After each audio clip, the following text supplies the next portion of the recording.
Super Mario 127 is the sequel to the popular Flash game Super Mario 63, taking heavy inspiration from many of its aspects while adding new ones of its own. As of 2022, it is still undergoing development with a 0.7.1 update releasing a few months ago and 0.7.2 update coming soon. With this in mind, let's travel back in time, way back to Halloween of 2020, where update 0.6.0 was released, and with it, the most competitive level of all time, Ghost Pepper Challenge.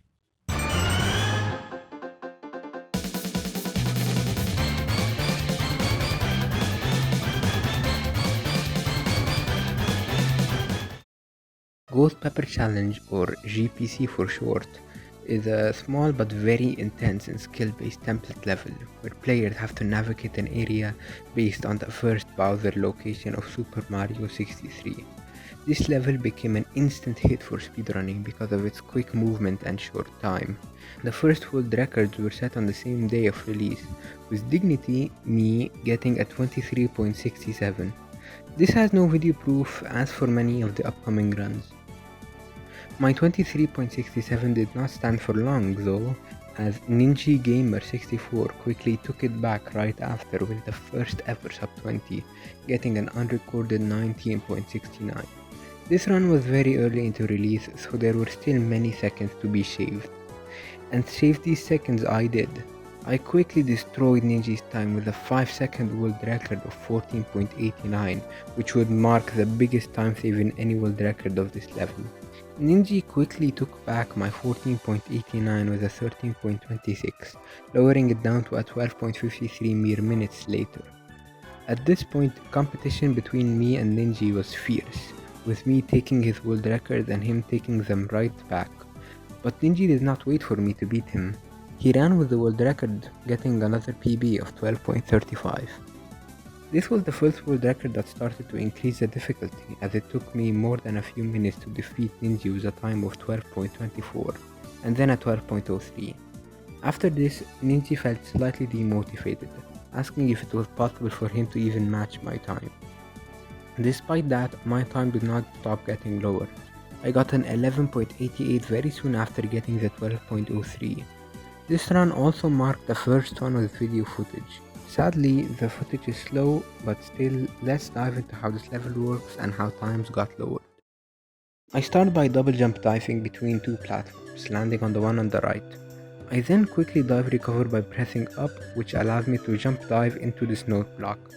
Here, I do a precise skip where I avoid having to go to the right of the stage to get a vanish pepper by turning at a very precise point in midair and then diving onto the platform. The footage gets a little bit laggy here, but it was evident that I went for a triple jump off of this small ledge on these cage blocks, landing on the ledge above. I then perform a few wall jumps and land on this cage, double jumping off of it to get to this point. Then I go below into this small opening to get this vanish pepper. Here is another big skip. Instead of going through the cages on the left, I wall jump back up the opening, an oversight left in by the designers. Then I use this note block to launch myself onto the final platform, grabbing the shine in 11.88 seconds. Ninja saw this run and felt inspired, continuing our rivalry by getting a time of 11.79 and then an 11.25.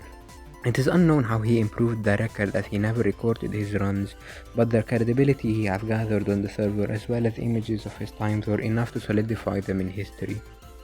And then, out of nowhere, a new world record was achieved. Not by me or Ninja, but by Vertic, the legend of Super Mario 63 speedrunning. He managed to bring Ninja's time down by 0.15 seconds, getting an 11.10. From this video, Vertic is seen triple jumping off of a more optimal location than my recorded run, and wall jumping off of this wall. This, along with optimal movement all throughout, caused this world record to be achieved.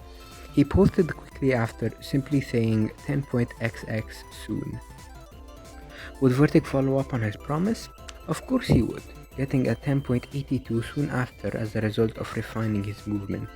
Unfortunately, this record would greatly demotivate Ninja, causing him to stop running GPC.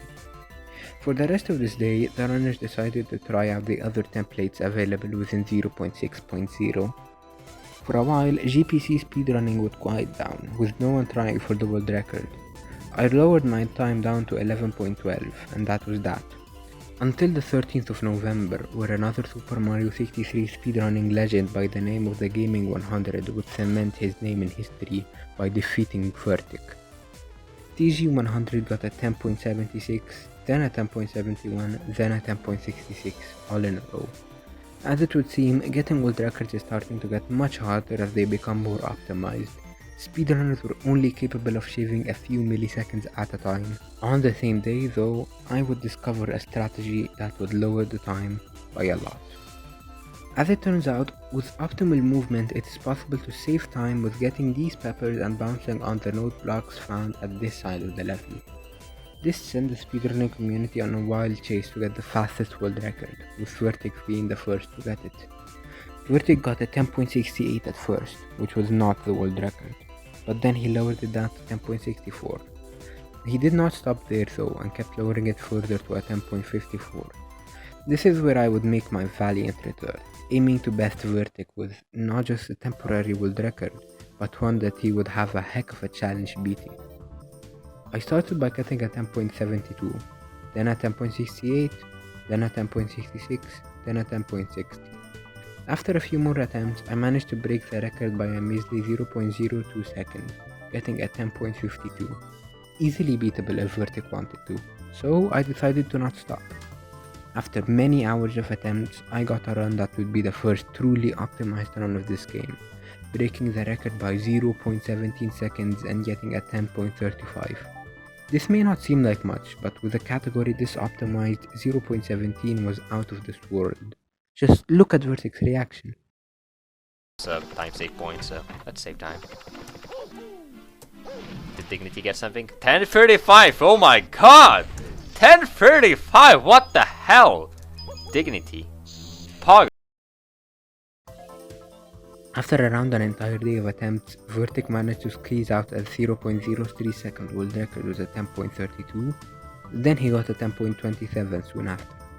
The 10.27 is where the world record stands today, if not for an incredible time save discovered by another runner of the game, Tayo. It was discovered by diving at this exact area. Mario's hitbox would barely clip into the vanished Pepper's hitbox, allowing Mario to get the Pepper and still be able to dive recover. This was huge as a mad dash to get the world record began. I began by wrecking the 10-second barrier, getting a 9.97, which would be my final world record in the 0.6.0 update of SM127. Vertic beat it shortly thereafter, getting a 9.22.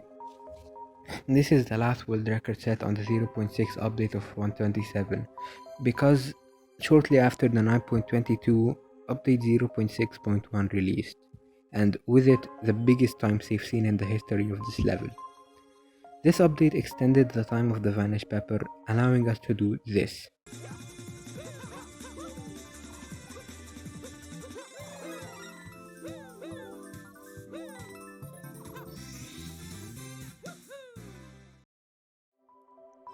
I got the first world record in this update with an 8.32, then I quickly lowered it down to an 7.97. These were unbelievably large time saves that broke the level in half. The Gaming 100 would then beat me by nearly a second, getting a 7.08. 2 days later he got a 6.96, which is the last record barrier to be broken on this level. Then, a week later, Tayo retaliated with a 6.40, displaying mastery of the game's movement. And this is unfortunately where the world record stands today. Since this level was too broken and below the standards of the other templates, update 0.7.0 removed GPC, cementing Tayo 6.40 as the indefinite world record. If you like this video, please make sure to like and subscribe as it would greatly help the channel. I have a very big video coming out soon, so if you don't want to miss that, make sure to press that subscribe button and hit the bell.